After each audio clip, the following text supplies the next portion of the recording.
Praise the lord. ప్రియ దేవుని బిడ్డలారా, ప్రభువైన యేసుక్రీస్తు నామములో మీ అందరికీ మా హృదయపూర్వకమైన వందనాలు తెలియపరుస్తూ ఉన్నాం. ప్రతిదినం ప్రభు వాగ్దానం అనే కార్యక్రమంలోనికి ప్రేమతో మిమ్మల్ని ఆహ్వానిస్తూ ఉన్నాం. దేవుని బిడ్డలారా, క్షేమంగా ఉన్నారా? ఈ ఉదయకాలం మీరు ప్రార్థించారా? ప్రతిరోజు ప్రార్థించండి, వాక్యం చదవండి. అనుదినం వాగ్దానం ద్వారా ప్రభు మనతో మాట్లాడుతున్నారు కనుక ప్రతిరోజు ఈ వాగ్దానాన్ని వీక్షించండి. మీలో ఎవరైనా క్రొత్తగా ఈ రోజే ఇక వాగ్దానాన్ని వీక్షిస్తున్న వారు ఉన్నట్లయితే పాస్టర్ టి రాజు అనే మన యూట్యూబ్ ఛానల్ మీరు కూడా సబ్స్క్రైబ్ చేసుకొని బెల్ ఐకాన్ క్లిక్ చేసి ఆల్లో ఉంచి రెగ్యులర్గా నోటిఫికేషన్స్ వస్తూ ఉంటే మీరు ఫాలో అవుతూ ఉండండి. మరి ఈ ఉదయకాల సమయం దేవుడు మనకు అనుగ్రహించిన మరొక నూతనమైన వాగ్దానాన్ని చదువుకుందాం. 2 కొరింథీ పత్రిక 5వ అధ్యాయం 17వ వచనం. కాగా ఎవడైనను క్రీస్తునందున ఎడల వాడు నూతన సృష్టి, పాతవి గతించెను, ఇదిగో క్రొత్తవాయెను. హల్లెలూయా. దేవుని బిడ్డలారా, శ్రేష్టమైన వాగ్దానాన్ని ప్రభు మనకు అనుగ్రహిస్తూ ఉన్నాడు. కాగా ఎవడైనను క్రీస్తునందున ఎడల వాడు నూతన సృష్టి, పాతవి గతించెను, సమస్తము క్రొత్తవాయెను. దేవుని బిడ్డలారా, మరి ఈ చదువుకున్న వచనాన్ని దేవుడు ఏమంటున్నాడంటే, ఎవరైనా క్రీస్తునందున ఎడల వారు నూతన సృష్టి. మరి ఇంతకాలం ఒకవేళ ప్రభువుని ఎరిగావో ఎరగలేదో, నామకార్థంగా ఒకవేళ జీవిస్తూ ఉన్నావేమో, అయితే ప్రభు అంటున్నాడు, ఎవరైనా ప్రభువుని నమ్మినట్లయితే, ప్రభులో ఉన్నట్లయితే వారు నూతన సృష్టి. వారిలో ఉన్న పాతవన్నీ కూడా గతించిపోవాలి, వారు సమస్తం క్రొత్త వారుగా మార్చబడాలి అనేది ప్రభు యొక్క మాట. ఆయన సెలవిస్తూ ఉన్నాడు మనతో. ఈ రోజు వరకు ఒకవేళ ఇంకా పాతది, పులిసినది, ఇంకా ఒకవేళ లోక సంబంధమైన ప్రాచీన స్వభావం ఇవన్నీ మనలో ఉన్నట్లయితే మనం క్రీస్తు నందున్న వారిమి కాదు. కానీ మనం క్రీస్తులో ఉన్నాము అన్నట్టుకు గుర్తేంటిది అంటే, మన క్రియలు మారాలా, మన ప్రవర్తన మారాలా, ప్రభు దృష్టికి యోగ్యమైన మంచిదైనటువంటి సత్ప్రవర్తన కలిగి మనం కొనసాగుతూ ఉన్నప్పుడు, క్రీస్తు గుణాతిశయములను మనం ధరించుకున్నప్పుడు మనం క్రీస్తులో ఉన్నవారం కనుక మన యొక్క ప్రవర్తనను సరి చేసుకుందాం.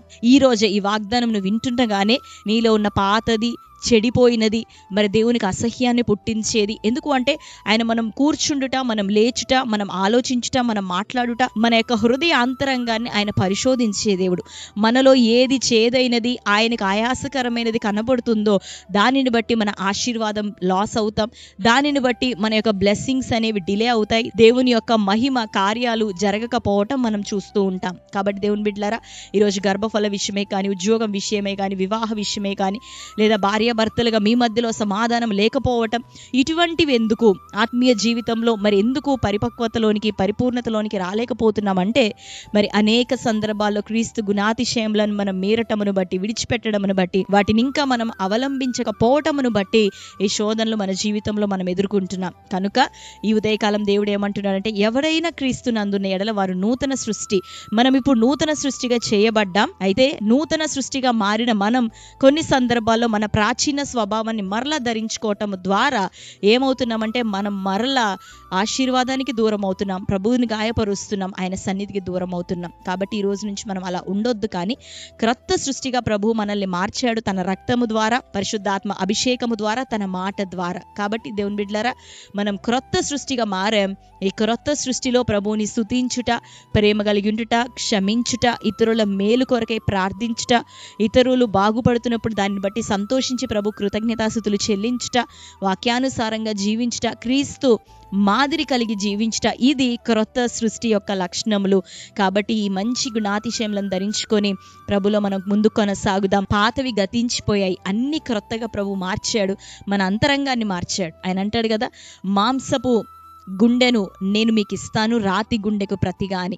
నూతన స్వభావం, నూతన హృదయాన్ని మీకు ఇస్తానని ప్రభు సెలవిస్తున్నాడు. కాబట్టి ఆ నూతన హృదయం, నూతన స్వభావం ఈరోజే ప్రార్థించుకుందాం. దాన్ని మనం ధరించుకొని క్రీస్తుకు సాక్షులుగా ఈ లోకంలో జీవిద్దాం. దయచేసి ఈ యొక్క వాగ్దానం మన జీవితంలో నెరవేరినట్లుగా కళ్ళు మూసుకుందాం, ప్రార్థన చేసుకుందాం. Thank you holy spirit God. Yesayya మీకు వందనాలు, స్తోత్రములు. శ్రేష్టమైన రీతిలో ప్రభు ఉదయకాలం మీరు మాతో మాట్లాడుచున్నందుకు వందనాలు. కాగా ఎవడైనను క్రీస్తునందున్న ఎడల వాడు నూతన సృష్టి, పాతవి గతించెను, క్రొత్తవాయనని ప్రభా మీరు సెలవిస్తున్నారు. మాలో ప్రభా పాత ప్రాచీన స్వభావాన్ని తొలగించండి అయ్యా. మేము తెలిసి తెలవక చేసిన పొరపాట్లు క్షమించండి ప్రభా. గత కాలంలో మా ప్రాచీన స్వభావమును బట్టి అయ్యా దాన్ని ప్రభా సంపూర్ణంగా మేము చంపివేసుకోలేక ప్రభువ, ఆయా సందర్భాల్లో ఆ ప్రాచీన పాత స్వభావాన్ని ధరించి పలుమార్లు ప్రభా నిన్ను గాయపరిచాం. మా ఆశీర్వాదములను అయ్యా, మా యొక్క ఆత్మను కూడా ప్రభా మేము చల్లార్చుకున్న వారిగా మిగిలినాం. కానీ ఈ దినాల్లో మీరు మాట్లాడుతున్నారు, ఈ ప్రారంభ దినమే. అవును ప్రభా, దయతో మమ్మల్ని క్షమించండి. నీ బిడ్డలు ప్రభా ఎందరూ తండ్రి ప్రాచీన స్వభావాన్ని ధరించుకొని ఇంకా నీ దీవెనలు మిస్ అయ్యారో ప్రభా, ఇదిగో నవీన నూతన స్వభావం వారు పొందుకోవాలి. క్రీస్తు గుణాతిశయముల చేత నీ బిడ్డలు నింపబడుదురు గాక. తెలిసి తెలవక చేసిన పొరపాట్లు క్షమించండి.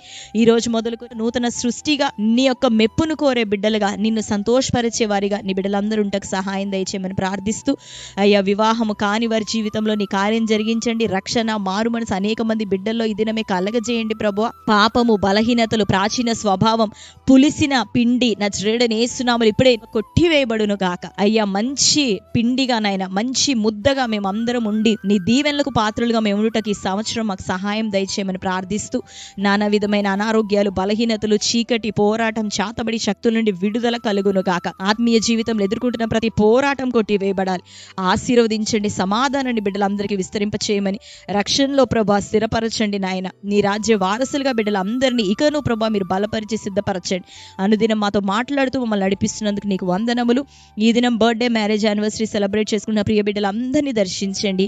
ఈ వాగ్దానం వారి జీవితంలో నెరవేర్చి నూతన సృష్టిగా నీ మెప్పును కోరే బిడ్డలుగా, నిన్ను సంతోషపరిచే వారిగా వారు ఉన్నట్టుకి ఈ సంవత్సరం అంతా వారి పట్ల నీ కృప చూపించమని వారిని మీ చేతులకు అప్పగిస్తూ, మీ దయా కిరీటం వారికి మీరు దయచేసినందుకు నీకు వందనాలు. యేసయ్య నామములో ప్రార్థించి పొంది ఉంటున్నాం తండ్రి, ఆమేన్. Praise the lord. దేవుని బిడ్డలారా, శ్రేష్టమైన వాగ్దానం మరొకసారి వినండి, లైక్ చేయండి. మీకు తెలిసిన మీ బంధువులు, ప్రియులు అందరికీ కూడా ఈ వాగ్దానాన్ని ఇప్పుడే షేర్ చేయండి. మన ఛానల్లో అప్లోడ్ అవుతున్న సాక్ష్యములు, వాక్యము, వర్తమానముల ద్వారా మీరు ఎంతగానో బలపరచబడబోతున్నారు కనుక ఛానల్ని సబ్స్క్రైబ్ చేసుకుని ఫాలో అవుతుండండి. God bless you. Praise the Lord. అందరికీ ప్రైజ్ ది లార్డ్. ఖమ్మం పరిసర ప్రాంతంలో ఉన్న దేవుని పిల్లలైన మీ అందరికీ శుభము, దేవుని నుండి ఆశీర్వాదం కలుగును గాక.